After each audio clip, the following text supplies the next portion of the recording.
This podcast is part of the Some Buddies Network. You're never alone when you've got some buddies. Hello again, everyone. Welcome back to the Best Darn Diddly Review Show. This is a weekly podcast for anyone who loves The Simpsons or ever has loved The Simpsons, hosted by two dudes that grew up on The Simpsons. My name is Raging Miles, better known as Mr. Most Days Off, and today, my grumbling best friend is once again along for the ride as we review The Curse of the Flying Hellfish. But before we get into that episode, let me toss it to the grumbling man himself, your co-host with the most, Richie the Whiz Kid. How you doing today, Rich? Miles, it feels like it's been a long week, sir. I mean, I don't know what it is about the last 7 days in podcast land, but it's taken us a while to get to this point. Kayfabe break alert. I don't understand what that means, but sure, let's go with that. And I already have so many questions just about the title of this episode and what was the actual name of Grandpa's army group, but we're going to get into all of that. Let me go ahead and throw it back to you so I can stop, as you put it, grumbling while you rage on. The man, the myth, the Monets, it is Miles. I love that joke later when we get to it. That's just such a Simpsons writer joke. It's like both simple and also brilliant at the same time, but let's not get ahead of ourselves. We are, in fact, talking about the episode with the longest name, the longest title in the history of The Simpsons, all 30 seasons at this point. The episode's title in full is Raging Abe Simpson and his grumbling grandson in The Curse of the Flying Hellfish, which originally aired on April 28th, 1996. It's 14 words. Just for those of you keeping track at home, to put this in contrast with the episodes with the shortest title, there's actually a toss-up between Season 12's episode Homer, spelled H-O-M-R, and Season 25 Simpsons episode entitled YOLO, which both obviously have 4 letters. We are good at math here. This one has 68 letters. There you go. That's a big difference. I mean, that's a large spectrum for title length if you really break it down and think about it. Can you imagine if they did the title the way they did for Bart Gets Hit by a Car for this one? It would take up 3/4 of the screen.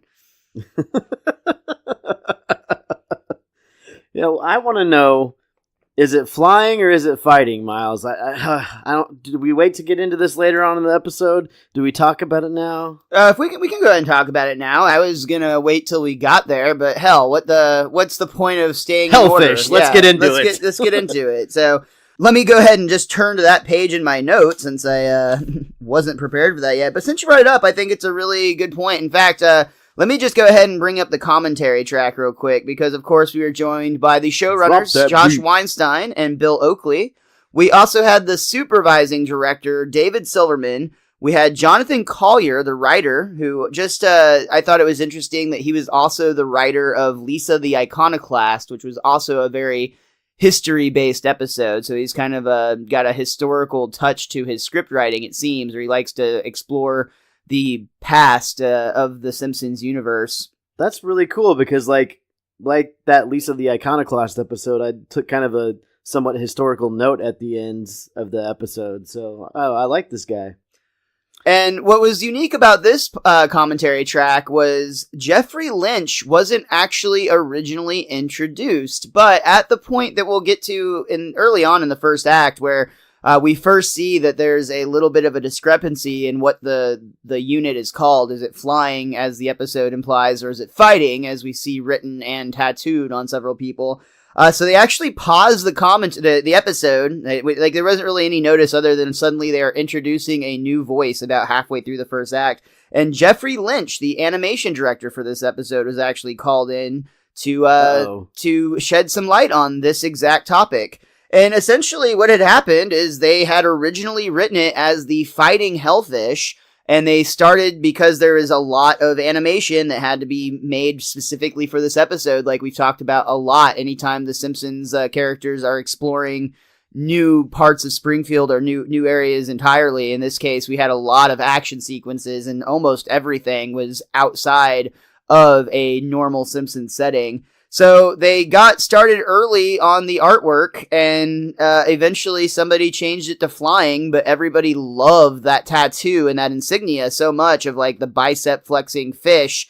And they were just like, fuck it. And then also there was one time where it said Hellfish instead of flying, or fighting Hellfish instead of flying Hellfish. And I'm pretty sure they were just like, fuck it to that too, because they had to do so much for this episode.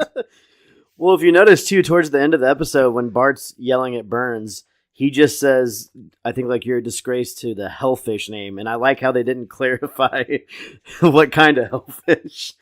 Almost like they didn't want to cross that bridge at that point.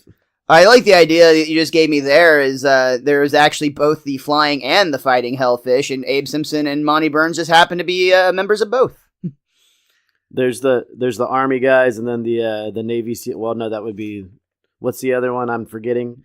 Who are the Flyers? The Navy? The Air Force. Marine? The Air Force? The Air Force. Is what I think it's funny. I hear that I don't really know a lot about the military, but I've been told by many people that the Navy actually has like a more distinguished like fighter pilot program than the Air Force does, which is just kind of funny because you'd think the Navy is supposed to be like the boat people.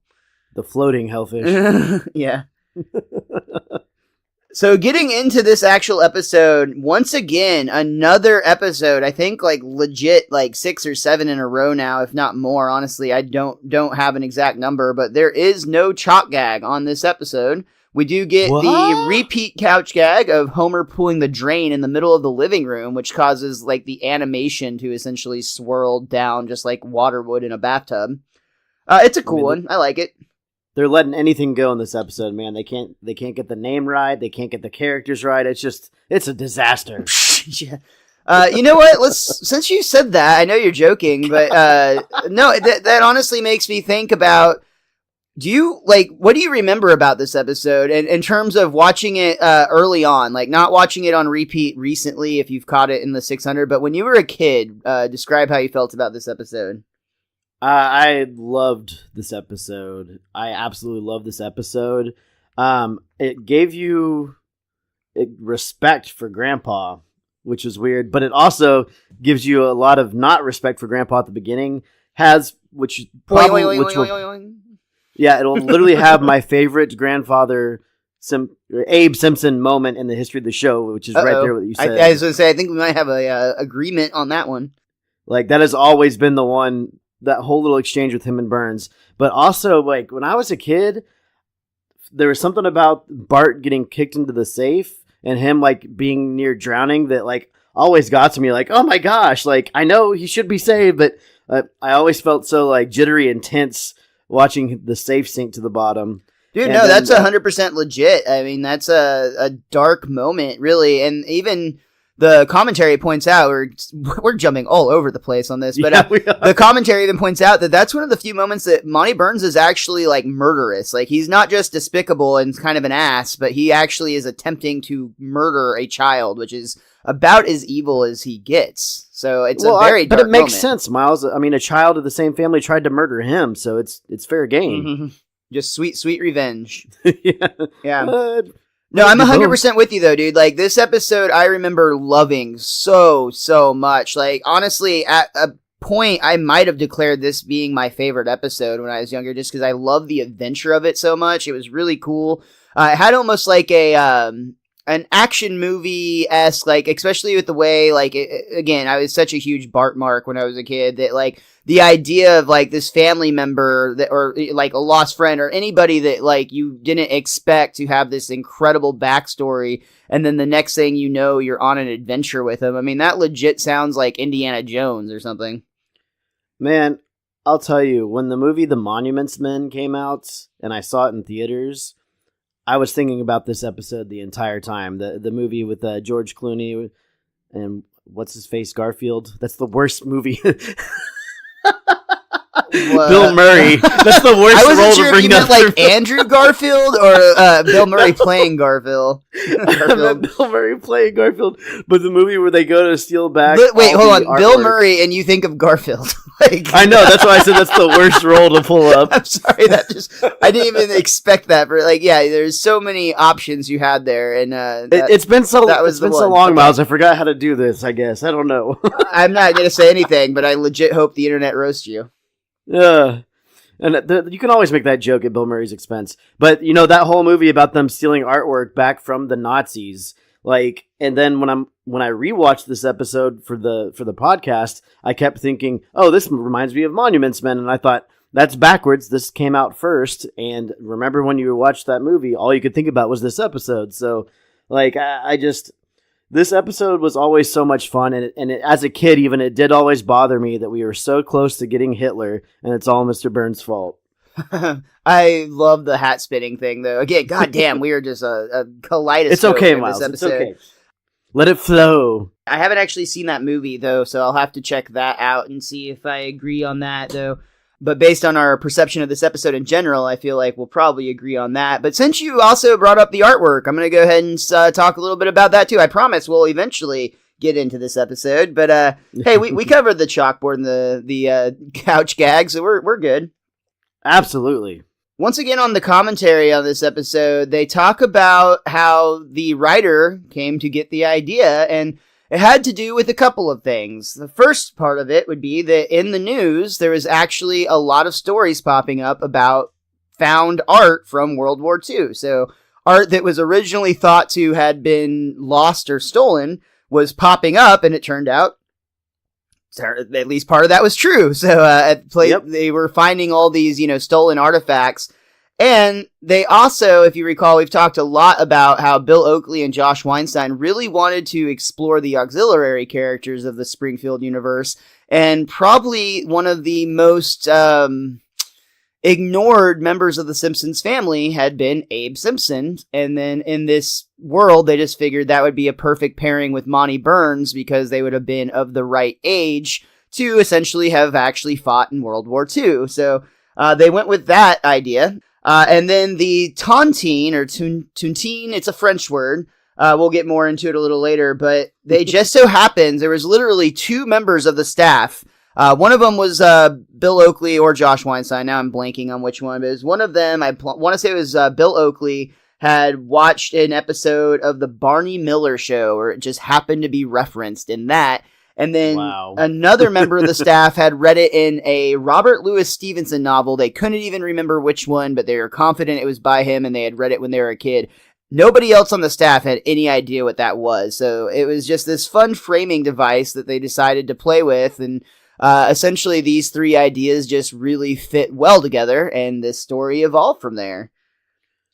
And I love how they tie in, like, the supposed actual history of it too, because the Nazis stole lots of art, and the Monuments Men, the movie gets into it a little bit, where like Hitler had put it out there that if the Third Reich fell, like, start burning and destroying all these paintings. So like it's completely feasible that Grandpa and Burns and everybody could have stumbled upon some artwork that was stolen and set up this tontine to set it up for one person to get it. So I mean, it's all very feasible, and I like that. You mentioned everybody, and we're going to get to them, but every story has a beginning, and we should probably get to ours. So this episode opens with Springfield Elementary School having I believe they worded it as a low-cost outing for the elderly. Is that right? It's basically grandparents. Low-cost outing, for seniors. Yeah, it's basically grandparents' day is what it is at Springfield Elementary School. Why couldn't they just say that? Immediately, we see Abe is embarrassing Bart when he spits on the floor. Grandpa, I don't mind when you spit at home, but I have to work with these people. Oh, Jabberjack, schoolhouse don't put up spittoons, I ain't responsible. So, this is actually really cool because we get to see a lot of just random relatives of Springfield people that we've known for now 7 seasons. But we get to see a little bit of their heritage, and then we'll see more of that once it gets into the war flashbacks. We see Mr. Or Grandpa Van Houten, I guess you might say. I actually really enjoy his presentation. How many of you have a house? And of course, all the children raise their hand. Did Nelson raise his hand? I honestly am I'm just speculating. I think everybody raised their hand, but I just realized that I may have missed a joke when I was looking down if somebody wasn't raising their hand. I mean, he has a house, technically. He does. He does. Yeah. All right. So they all raise their hand, and then. All right. Now, how many of you drove your house to school today? And then, of course, the kids kind of are like, "What? Huh?" Well, I did. No, I'm not Superman. I just own an RV. Me and the new wife travel the country searching for adventure. Last fall, we won a chili cook-off in Beaumont, Texas. Wow. It's not exciting at all. No, I actually went to a wedding in Beaumont, Texas once, and it's like the most redneck backcountry bullshit place you'll ever visit. Like, I honestly don't even know why I was there, but it was a really awkward, super religious wedding, and like there was some weird shit that went down. I don't know, man. It wasn't. They all put masks on and pig's blood, and it just danced around in circles. It was. I wasn't there, but I mean, it was terrible. Dude, it was creepier, but in a like more Bible-y way. Oh, okay. So the opposite of what I said. Yeah, pretty much. Honestly, it was very not fun. I don't even remember how I ended up there, but it's fine. Dude, but what about Milhouse's family? They've been getting a lot of limelight the last few episodes, and I mean, the Cracker Factory looked glorious. The children all love his grandfather's story, and he's glorious. So everything's coming up Milhouse right now. But not much is coming up Bart, because he's once again mortified as his grandpa is yelling at Mr. Van Houten. "You're living in a fool's paradise, Van Houten! If you fell down in the shower, that thing would be your tomb!" I think I've got like a weird like prospectory voice going. You are fine with slightly it. Abe Simpson. Commence to jiggling! There's a snake in my boots. Whatever. You get it. It's Abe. And then we see Grandpa Muntz, which is also just fantastic. No, I'm not Superman. I'm a judge. Why, just this morning, I sentenced my 46th man to death. Oh, no, 47th. Wow, 47. I love you, Grandpa. I love the repeating, "No, I'm not Superman" joke. Yeah. It just also does that whole building of the story where, like, Grandpa's not Superman and everybody else's grandfather is. Mm-hmm. Abe Simpson, once again, is just talking shit about his fancy black bathrobe and his hammer, but he doesn't have slippers and an oatmeal spoon. He actually has the oatmeal spoon with him. And then Krabappel wants Bart to give somebody else a chance to interrupt over Bart's grandfather. About time, knothead. And he hits her with the spoon. Now, my story begins in 19-dickety-2. We had to say dickety because the Kaiser had stolen our word 20. I chased that rascal to get it back, but gave up after dickety 6 miles. Dickety, highly dubious. What are you cackling at, fatty? Too much pie? That's your problem. Now, I'd like to digress from my prepared remarks to discuss how I invented the toilet. Turlet? Stop your snickering! I spent 3 years on that toilet. Which I think Kit Harington, the guy that plays Jon Snow, I believe his relatives are the ones that actually invented the turlet. But that's okay, we'll let it slide. Oh, interesting. I always there's that urban legend, and maybe it's absolutely true, and that'd be so funny that it was like invented by like John Crapper or something. I don't think that's accurate, but I know I've heard that before. That would have been like a perfect name for the inventor of that device. But it is just funny to hear him say turlet too. I mean, of course, there's like an R and an L in that word somehow, and an E. But again, Bart is just absolutely mortified, and actually he starts to complain later at the dinner table at the Simpsons' home. And then he claimed he was the one who turned cats and dogs against each other. Why is he always making up those crazy stories? Maybe it's time we put Grandpa in a home. You already put him in a home. Maybe it's time we put him home where he can't get out. Lisa tries to defend her grandfather and say he deserves respect, and she points out that the elderly shouldn't be treated like second-class citizens.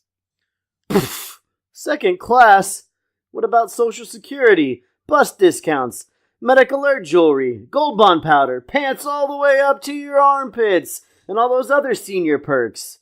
Oh, if you ask me, old folks have it pretty sweet. Real quick before we make this jump in this really dark transition, I'm just going to point out that what I assume is supposed to be a beer can is painted to look exactly like a scuba flag. It's red with a white stripe going diagonally across it, to the point that it caught my eye, and I was wondering if maybe that was like an animator having a little bit of fun with foreshadowing.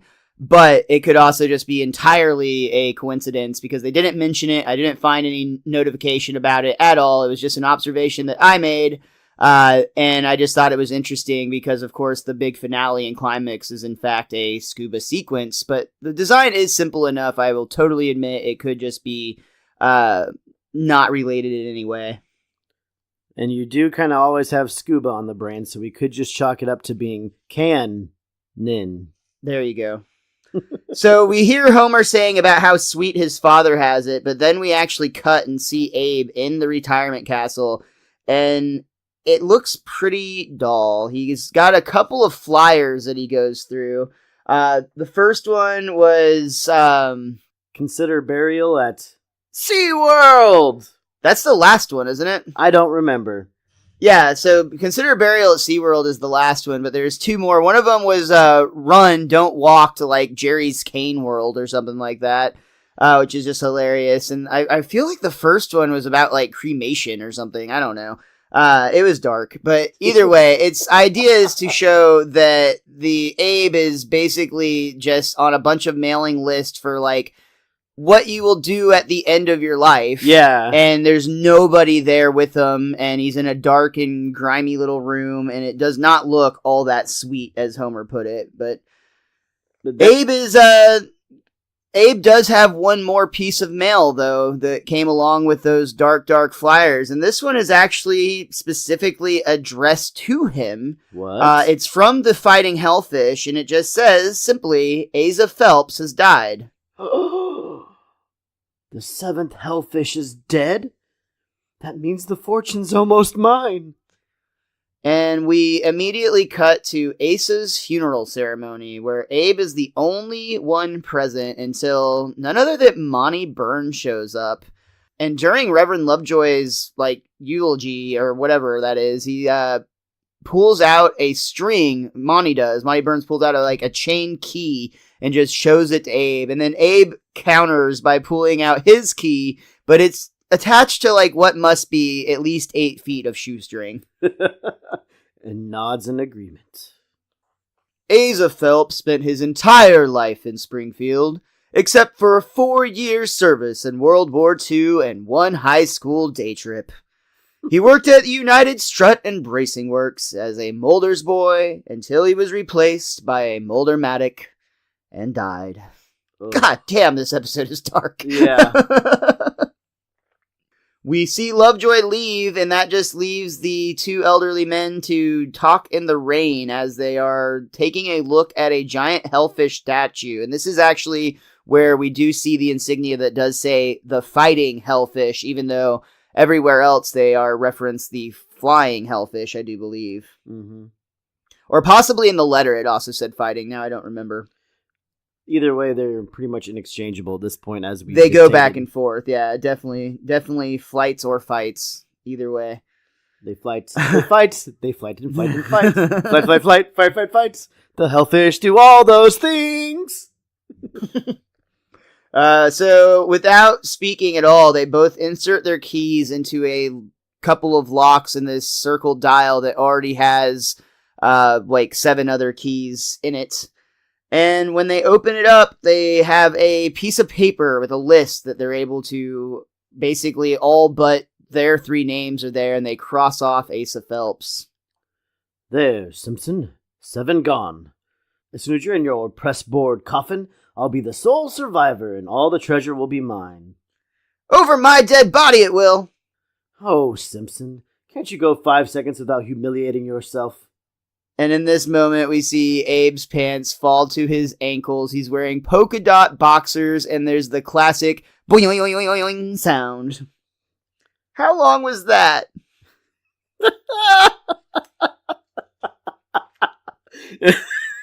So goddamn clever. That is my favorite all-time grandpa moment. I have done that in real life so many times. When someone will make a remark along those lines, I'll immediately do something stupid, like intentionally, and go, "How long was that?" And just this image is always in my head. Just the pants fall down and the tie spinning or whatever it is that's going on. But like, I love that moment, man. I think it's also hilarious, but I think it's equally funny how serious Burns stays. Like, he doesn't break at all. Like, so he's like the perfect straight man for Grandpa being essentially a clown. Because immediately, and then he literally uses the word clown here as Burns essentially makes fun, or doesn't not even make fun. He just like calls him out. Your clownish behavior notwithstanding, we have made a gentleman's agreement and sworn on our lives to honor it. So, Monty Burns walks to the car with Smithers, and as soon as they close the door... Smithers, have that man killed.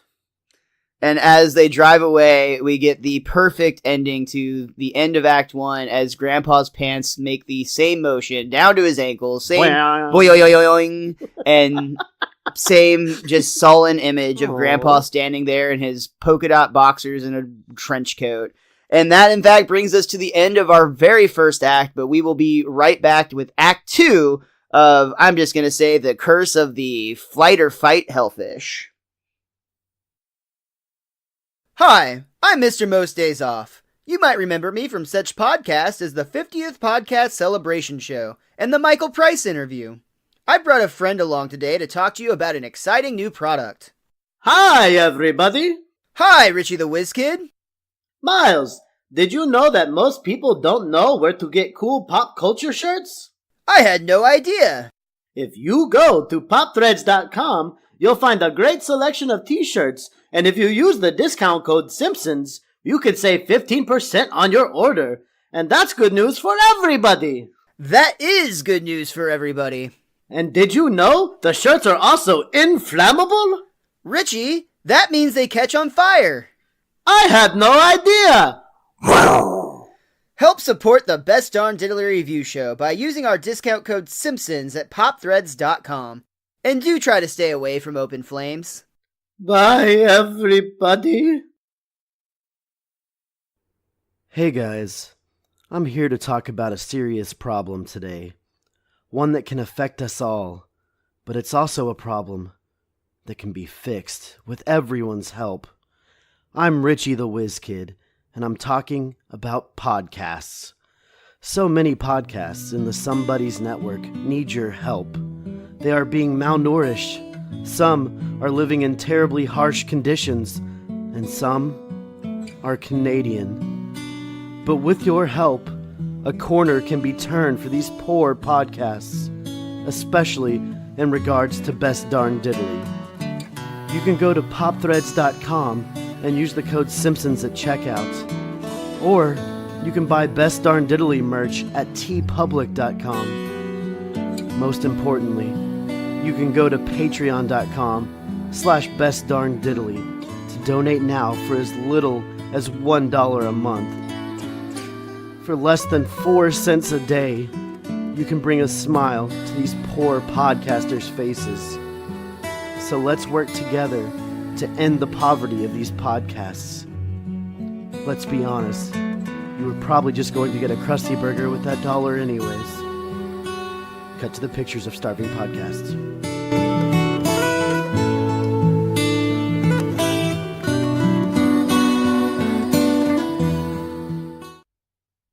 We open up our second act with Mr. Burns in his office, and he's looking through a list in his Rolodex. Let's see. Mesmerists, dowsers, Luddites, alienists, Zoroastrians, alphabetizers. Aha! Assassins. Smithers is in his usual self kind of questioning, is it really necessary to assassinate Abe, sir? I mean, his old age. He's just gonna die. But Burns insists, so they call up an old buddy of his, Fernando Vidal. Hola. Fernando, it's MB. Ah, Marion Barry! Is it time for another shipment already? No, it's Montgomery Burns. And just to clarify, Marion Barry is the former mayor of D.C. who is known to have a crack addiction. So they were referencing that he was probably getting another order of drugs would be the idea here. But no, this time it's MB as in Montgomery Burns, and he wants to assassinate Abe Simpson. I love the first attempt so much. It's honestly, these are all really funny, considering it's about a man trying to kill a man. All of these are really, really funny. But the first one, they put poison in his dentures glass as Abe Simpson sleeps, and then they set the alarm so it goes off right then and there. Only when the alarm goes off, it startles Grandpa to the point where he grabs his dentures glass by mistake and throws it across the room while shoving the alarm clock into his mouth while it's still ringing, mind you. And I love the dogs. He's like, he's more clever than he looks. So on to Plan B, where we see once again Abe is at the Springfield Retirement Castle when the nurse announces, Abraham Simpson, your family's here to visit you. Hot diggity, my family's come to visit me. Wait a minute. My family never comes to visit. Ah! And right then a knife actually goes right by where Abe would have been if he continued his strive. But once again, we see, actually it's really funny, we see Vidal, Mr. Burns, and Smithers. Vidal is dressed up as Homer, Burns as Marge, and we'll see Smithers as Bart momentarily. But Vidal does a, "No, not again. I can't take much more of your blundering numbskullery. I'll be in the car, dudes." It looks like Burns has gotten down the family, Simpsons family, finally. After the last cast, they couldn't even get dough right. But this one, mwah. Well, he still has his little cheat sheet card that he probably keeps around, so he's got that going for him. And I gotta ask, Miles, did Grandpa get the poison out of his teeth? Because isn't he wearing his teeth now? I think they would be a new set, right? I don't know how that works. WizKid, maybe they used a time turner. That's what it was. Hermione came and she's like, "I got you, Grandpa." But only for this one thing and nothing else. Accio poison? There's more than one way to kill a man, but it is as intricate and precise as a well-played game of chess. Just guns blazing as he comes storming into the retirement castle. I'll say, I think another shot that I don't think you would find on a network television animated program in today's age, just based on, unfortunately, in the world we currently live in, that brings up a lot of visuals that you've seen on the news, where that didn't exist at this time in 1996, or it did, but not on the level that it currently does. I mean, this was pre-Columbine. Yeah, but I do think this scene is funny. Like, I honestly didn't associate it with Columbine. I might have, like, during that time. But I still think the scene is funny, but more so because of how the scene ends. I think it's a hilarious scene, and I'm not even saying that it should be censored in today's world. I don't believe in that. However, I do think that the networks would probably say, no, not doing that. It invokes imagery that we do not want to invoke. So you're saying Disney would tell them to shut that shit down? That's, yeah, like the mouse overlord would be like, "Nuh-uh, kids." I do love, though, as Vidal literally just blows the room to bits with a machine gun, Abe and Jasper are slunked in their armchairs. Neither of them get hit, making Vidal questionable as an assassin at this point, at best. But I love Jasper's response here. "Was that me or was that you?" Abe comes screaming down the hall. Nurse! Someone's trying to kill me!" Okay, we'll do something about that right away. Let's start by doubling your medication. But then the Vidal with the machine gun actually does come into the room, and the nurse is ready, which is also equally scary if you think about it. That's the part. She grabs and loads a shotgun. Boom!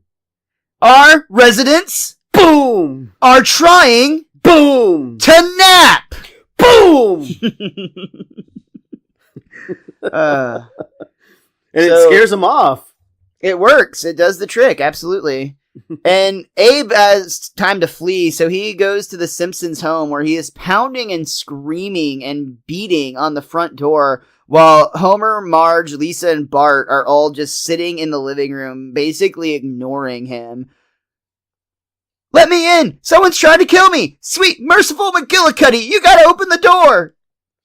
Who is it? It's Grandpa, and it sounds like he's gotten into horseradish again. That's spicy. Is it really the best move for him to go to the Simpsons home, though? I mean, he just brought an assassin to their home.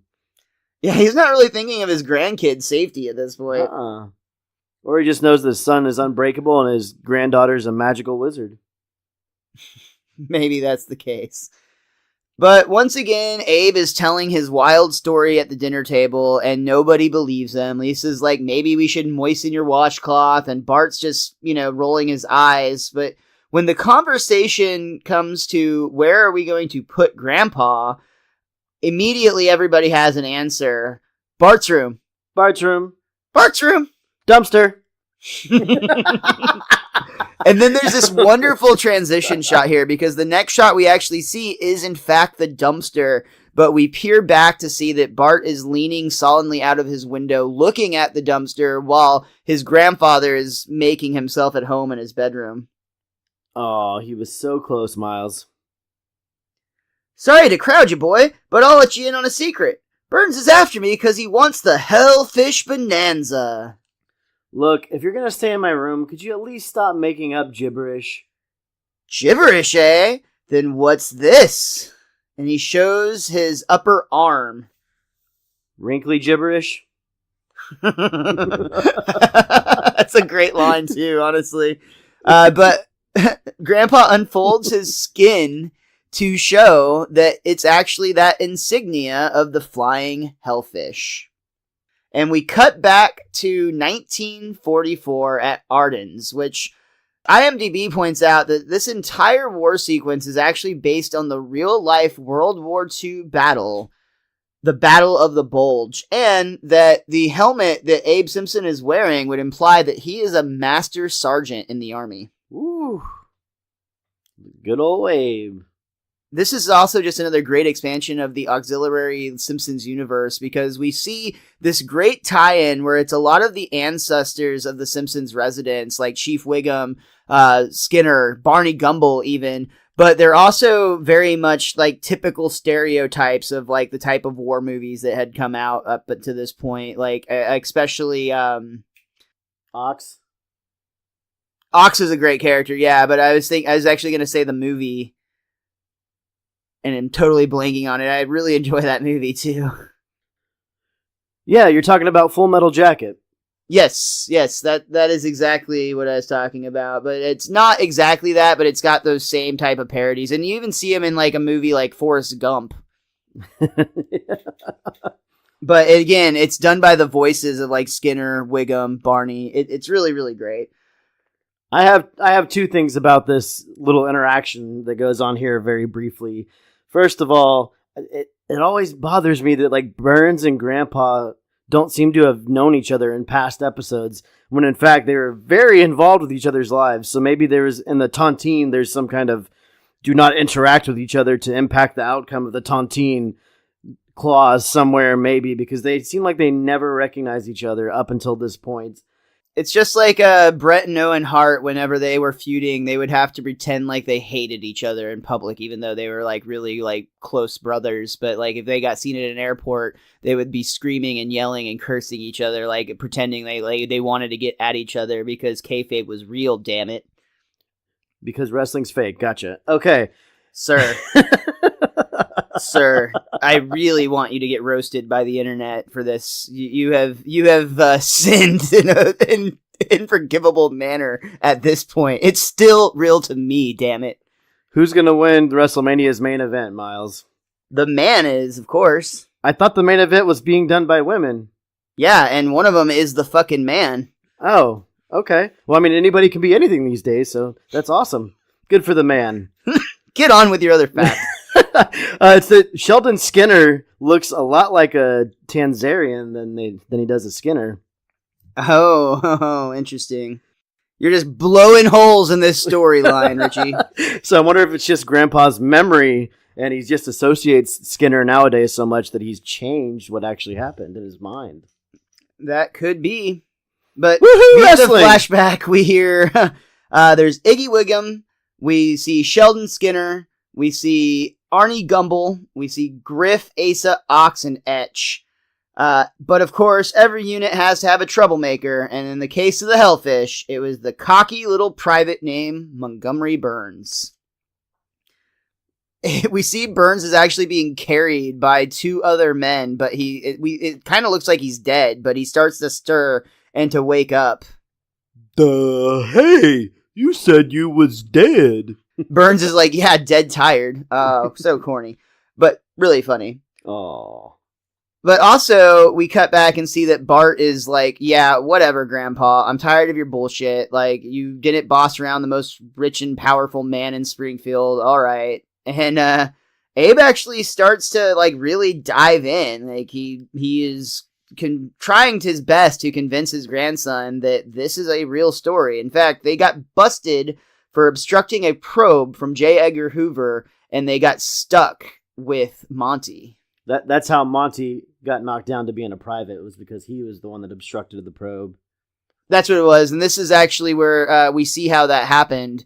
This is the thing we referenced earlier with Hitler. Abe actually has a sniper rifle. He's got the crosshair lined up for the headshot, for the kill. And he's basically even says, like, here we go, Hitler. They're never going to be able to study your brain now. But right as he takes the shot, a tennis ball hits the barrel of the gun and ends up shooting Hitler in the hat, causing it to spin quite comically and actually end up backwards. Little hope? Oh. With Burns' ties in the past, this might have been a calculated move by Burns. That's way fucking dark. Oh my god. Cutting back to the present day, I love, there's actually a moment in the past where you see Monty Burns about to be taken out by a grenade, and Abe Simpson actually dives onto the grenade with his helmet, and then it cuts to, like, he's in the same pose, but now as an old man in the present, and it's boom, boom, it went, boom, just like that. They took a photo of my keister for Stars and Stripes. At least they told me it was for Stars and Stripes. I enjoy that moment. And Grandpa continues his story saying that as the war died down, they actually came into possession of a lot of paintings.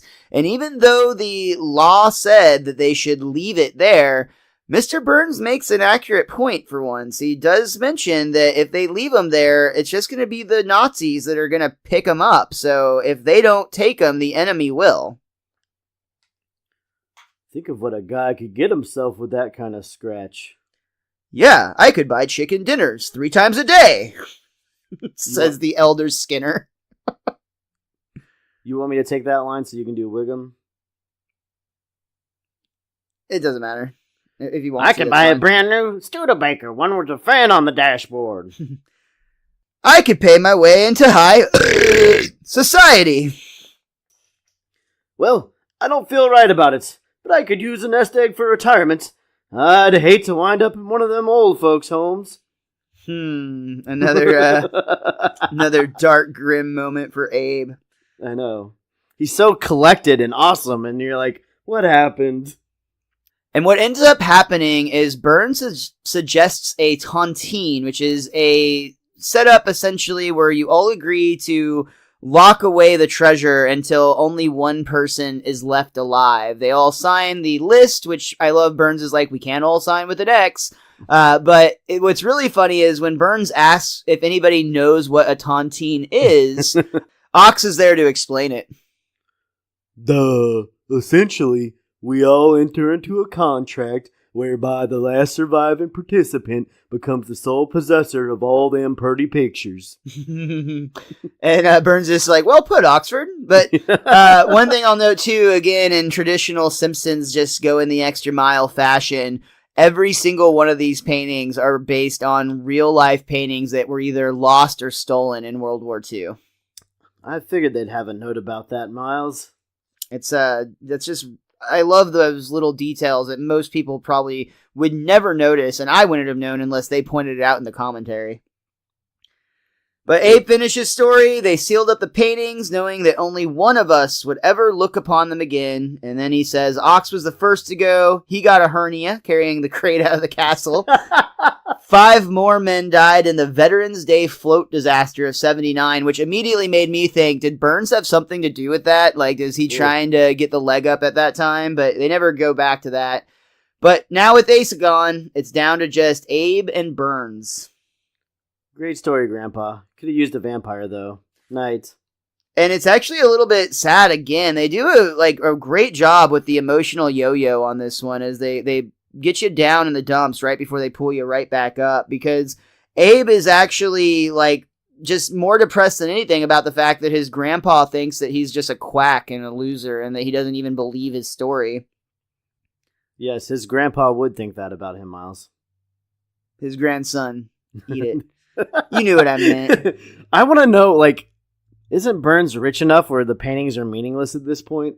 I think it's just about winning and being terrible for Mr. Burns more than anything. Like, he doesn't care. It's just, he's just an awful human being is all. He doesn't want anyone else to have it.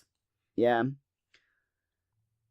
But Abe is very quickly going to get his wish answered because Bart is about to believe his story. Unfortunately, though, it's when Monty Burns actually cuts a hole into Bart's wall, the outer wall into his bedroom, and we see him coming in on a fucking crane, like almost like M. Bison style from the Street Fighter movie. I've tried to meet you halfway on this, Simpson, but you had to be little Johnny Live-A-Lot. Now, give me your key to the Hellfish Bonanza. Oh, wow! There really is a treasure! Whatever you do, don't give him the key, Grandpa! Here's the key! Ugh, figures. But Bart is immediately prepared to jump teams, it would seem, because he jumps up on the crane with Mr. Burns and is like, Hey, can I go with you to get the treasure? I won't eat much, and I don't know the difference between right and wrong. Oh, you're a good boy, but the child labor people have been watching me like a hawk. And he kicks Bart off of the crane, like, pretty violently. It won't be the last time in this episode either. Well, I'm off to get paintings, as they say. Time is Monet's. That's so good. I love that so much. As you were, Sergeant. But then he pushes the button on the crane, but it's the wrong one, and he goes flying into Lisa's room. Oh, terribly sorry. Back to sleep, little girl. Santa? and when Burns does finally leave, Abe is like, "Aw, I guess Burns is finally gonna be rich." Not without the keys he isn't, Miles. And it turns out that Bart wasn't turning on his grandfather after all. He actually pickpocketed Burns and got the keys for himself. And this time, they're going to team up and go on this adventure together, which is fantastic. Just to put two characters that really don't belong on an adventure like this, but it works so well for this story. And they rush out of Bart's room, bumping into Homer, who must be up for a snack because he's walking down the hall with a sandwich.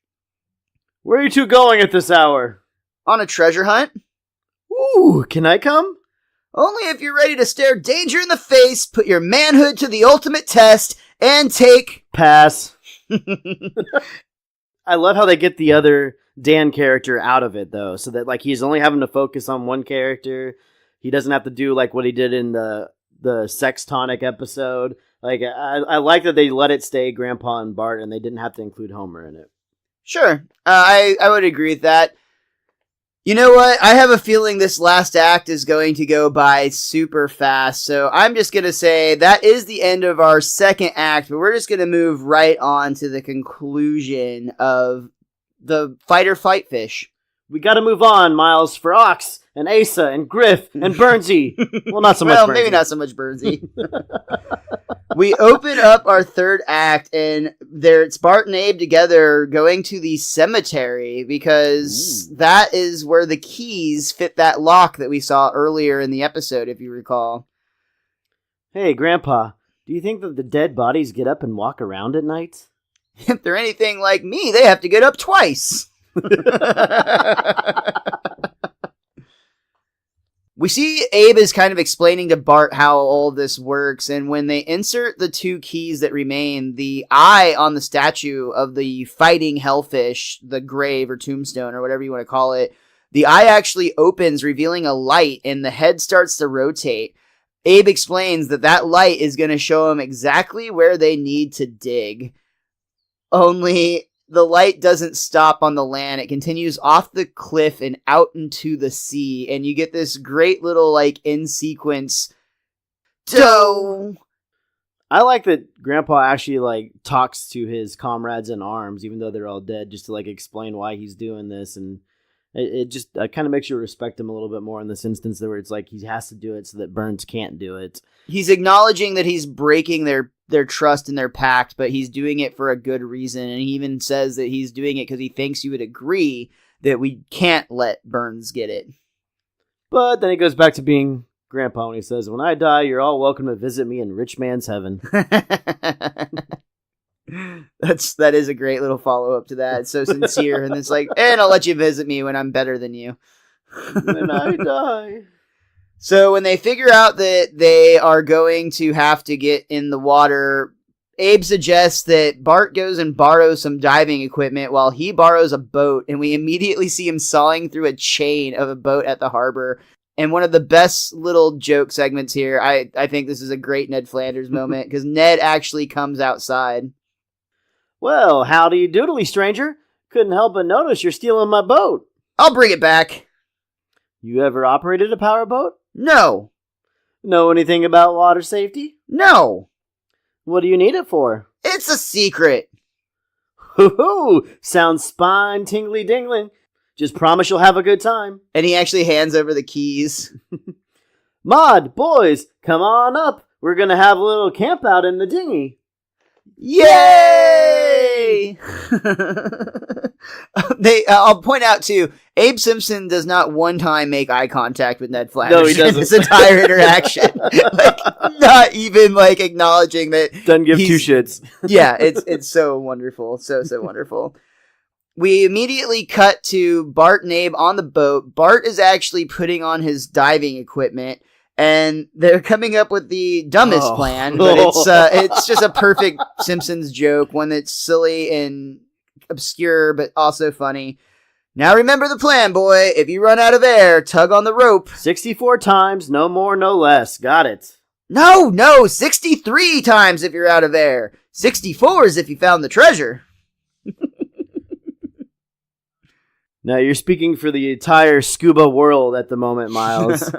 This must be how everyone is trained when they go scuba diving for the first time, right? I mean, we try to make it as complex as humanly possible. Now, honestly, I'll say this. I do kind of judge these scenes a little bit harshly sometimes. The Simpsons does a surprisingly good job when it comes to the gear assembly. It's not perfect, but it looks really good. And from an animation standpoint, you can tell they take note of some details.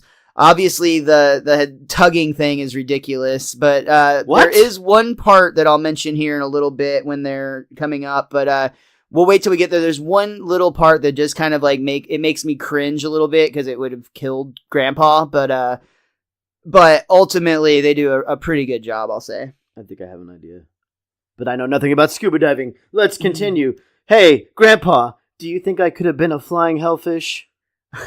You're a gutsy daredevil with a give 'em hell attitude and a 4th grade education. You could have made sergeant.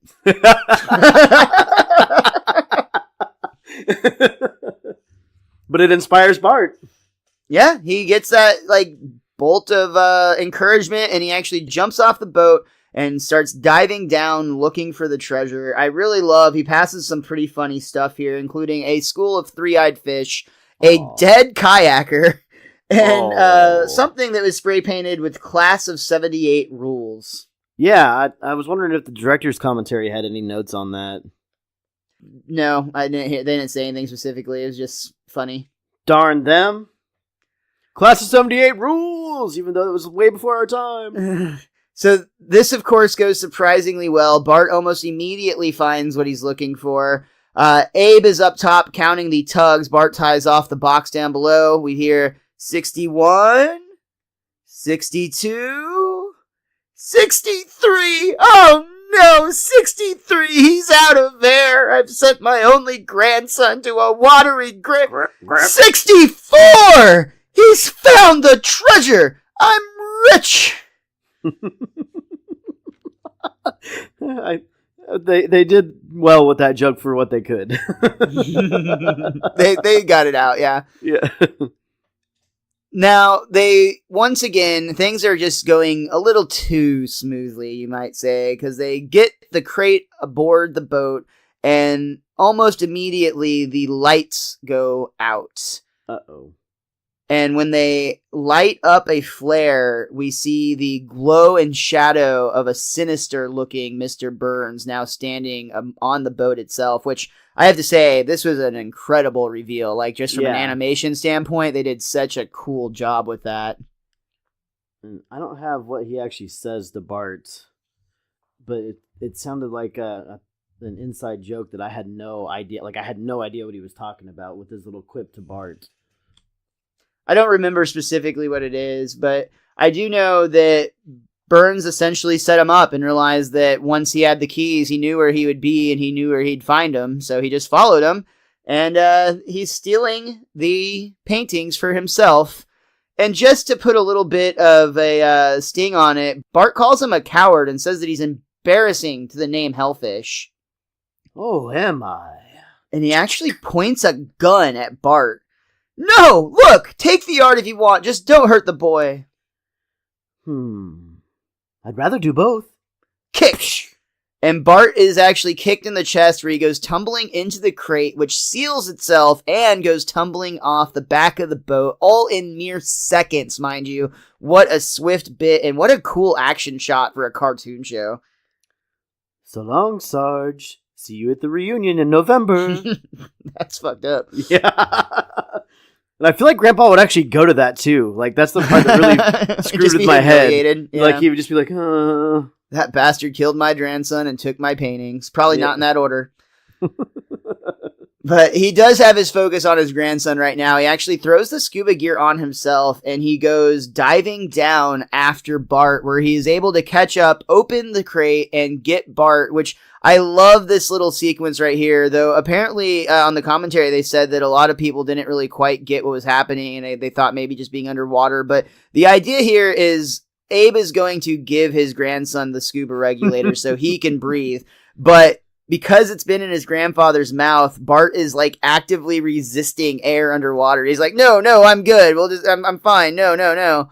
But Grandpa essentially forces it on Bart. This is where I do have the small problem. When they start swimming upwards, Grandpa isn't exhaling, and he would have expanding air in his lungs, which would actually cause his lungs to essentially pop or have a overinflation injury at the very least, if he didn't open his airway. So just if you ever happen to be breathing compressed air underwater, you should hum at a high pitch while you're on the way up. The air in your lungs will expand, and you'll be able to keep humming for a really long time. It actually works. I've done it. You learned not in something real life, today. but like in simulation. You've learned something non-Simpsons related today, that Miles almost died once, but then Didn't almost die once. Scuba is super it's simulated death. Literally Simulated anyone death. can do it. I teach it, for God's sake. But yeah, I You don't don't know have to be how smart. I don't know how people don't get that sequence, because from the very first time I saw it, it was one of my favorite animated bits I had seen at that point, where Bart like is so trying not to take the breather. Like I just. Yeah, honestly, I felt the same way, but they specifically talked about it in the commentary that just didn't quite come across the way they had hoped. That's interesting. But yeah, it's great though. I love it. But once they get back on the boat, Bart's apologizing because he feels like he cost his grandfather a fortune. Oh, the fortune doesn't matter, boy. The important thing is you're safe. Now let's get that fortune! Very quick turnaround on that. We see they actually are now chasing down in a boat-on-boat pursuit. Smithers and Burns up front, and Bart and Abe behind them. Smithers warns that they're being gained on. They're gonna have to jettison something. Glare. And you just get this incredible, like, slow, long hold glare from Mr. Burns. And then finally Smithers is like, "It's been an honor to serve you, sir." Splash. He's so willing to throw his life away. But it's not enough, because Abe is actually able to get a spear gun, and he gets a shot off into the back of Mr. Burns' boat, where he then jumps off holding on and using his house slippers as water skis, and to the point he actually loses one and has to go slalom, but he's rolling himself up, winding himself in, and bringing himself into the back of Burns' boat. Well, and they keep showing him like with one leg up too, which I really love, because I feel like other cartoon shows, all of a sudden, like, he would have the other slipper back on and they'd keep showing it for a few seconds, but they do a good job of keeping the continuity in the animation. I would agree with that for sure. When Abe does finally catch up, they get into a small scuffle and the boat actually goes crashing onto the beach. Bart, we do see, just so they don't leave you hanging, we see Bart safely park his boat behind. Burns and Abe continue to fight, but very quickly Abe is able to get the upper hand. Don't kill me. I ain't gonna kill you. That'd be cowardly. Monty Burns cowardly. I just want to watch you squirm. Yes, sir. Is this to your liking? Now, Burnsy, there's one thing we don't stand for in the Hellfish, and that's trying to kill your commanding officer. So we see that Burns is actually dismissed by his commanding officer, and that makes him ineligible for the tontine, leaving Abe, the possessor of the paintings, for just a few seconds. The U.S. State Department rolls up in SUVs, and they've been helping the German government search for stolen artwork for over 50 years, trying to avoid an international incident. And they have to return the paintings to their rightful owner that just happens to be this douchey-looking German dude who's driving a very shiny new sports car. Ooh, it says it's a Mercedes. Baron von Watzfugger, on behalf of the American people, I apologize for... Ja. Much schnell mit deinen art Dings, huh? I must get back to Deutschensorg and Staffgas in time to see Kraftwerk. Why did I go? We see him throw his. He did go. It's fine. We see him throw all the paintings in the back seat of his car, and Abe is once again just in a classic little line of his self-pity lines. I guess he deserves it more than I do. But at least he got to show his grandson that he wasn't always a pathetic old kook. You never were, Grandpa. Oh, I'd hug you, but I know you'd just get embarrassed. I won't get embarrassed. I don't care who knows I love my grandpa. And as they both hug on the beach, the German douche drives by. Hey, fun boys, get a room! Whoa! And it actually gets to Bart. Yeah, his eyes open up. He's like, oh, crap. He is embarrassed. And they cut to the end of our third act, the credits roll, and I'll point out that the credit sequence song that plays here is a little different. It's actually cut from Marge on the Lamb, which I believe, if I remember correctly, that was kind of parodied on the Dragnet music. Oh. That's really cool. Okay. Yeah. But that is it for Raging Abe Simpson and his grumbling grandson in The Curse of the Flying Hellfish. Richie, before we call it a day, is there anything else that you or that book of yours wants to point out? My guidebook actually pointed out something interesting. When they're on the boats and they're chasing Burns, Bart actually says "consarnate," which is not the first time he's actually said that. He said that back in Homer's Barbershop Quartet, according to the guidebook. So I thought that was actually a really interesting thing. And then it also says that Homer was playing with the Chinese finger trap whenever Grandpa runs up to the house, which I kind of just noticed briefly when I was rewatching it the first time, but when I watched it the second time, it like stood out to me for some reason. I guess because he's stuck in it. Yeah, that is funny. But besides that, man, it was just this is a really fun episode. I very much still enjoy this one a lot. And again, I feel like it's one of those ones where you always wish it was the one coming on in syndication, but it rarely was the one that came on. So like every time it would come on, you were like, yes! But it's a lot of fun, man.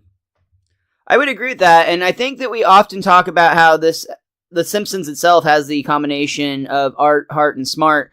This one threw in the fourth element. It's action-packed, like in a really exciting and different way.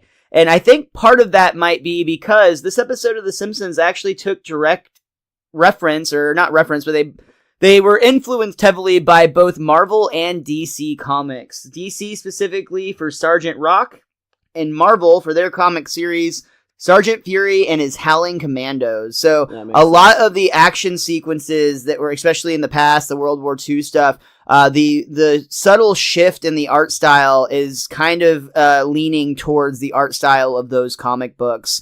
And I just think that kind of makes sense to get more of the action panel if it's in that comic book art style. Yeah, absolutely. You definitely can see that look and that feeling you definitely get from this episode. Yeah. The only other thing I'll point out is this episode, and it's largely due to the adventure-style nature of the show itself, but this episode did not have a B-plot.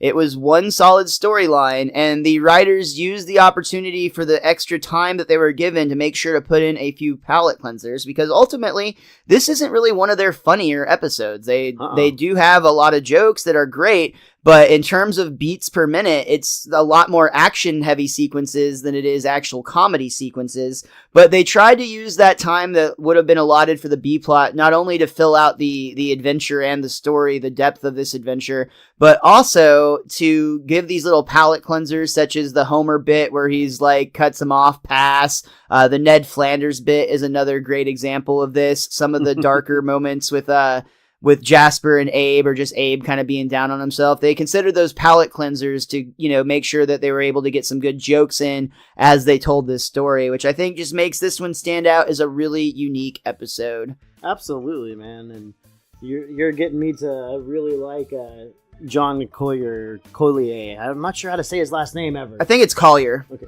Collier, yeah. Like, if that's two in a row that he's like tied in some history stuff, but like put the Simpsons twist on it, and that's a lot of fun. But that will do it for this week's Best Darn Diddly Review Show. Thank you, as always, for tuning in. We appreciate each and every download, every time you share it, every time you tweet at us, all the things you do to support us. Thank you so much. We, of course, like every podcast, do have a Patreon page and a merch page on TeePublic, so check that out if you'd like to help out the show. Other than that, just please make sure you come back again next week when we're going to be talking about the very relevant at this time episode, Much Apoo About Nothing. Make sure you follow Richie the Whiz Kid at @thewiz_kid23. Make sure you follow Miles at Mr. Most Days Off. Tweet at him about why he hates wrestling so much. I don't understand it. And follow our show at Best Darn Diddly. That's DIDDLY. That works all over social media. And sweet merciful McGillicuddy, you better listen to our podcast. And until next time, be cromulent to each other.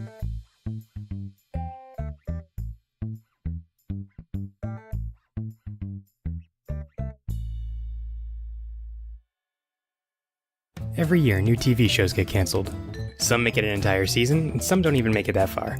I'm Ed, host of Unaired, where each week we review a show that was canceled with episodes left unaired, then pitch our ideas for what could have been future episodes of those shows. We've covered shows like Cavemen, the show based on the Geico Cavemen commercials, the ill-fated 2011 Wonder Woman pilot, a show called Look Well, where Adam West plays an aging TV detective who thinks he can solve real crimes, and many more. You can find us on iTunes, Google Play, unairedpodcast.com, or wherever you download podcasts. And remember, some things are better left unaired.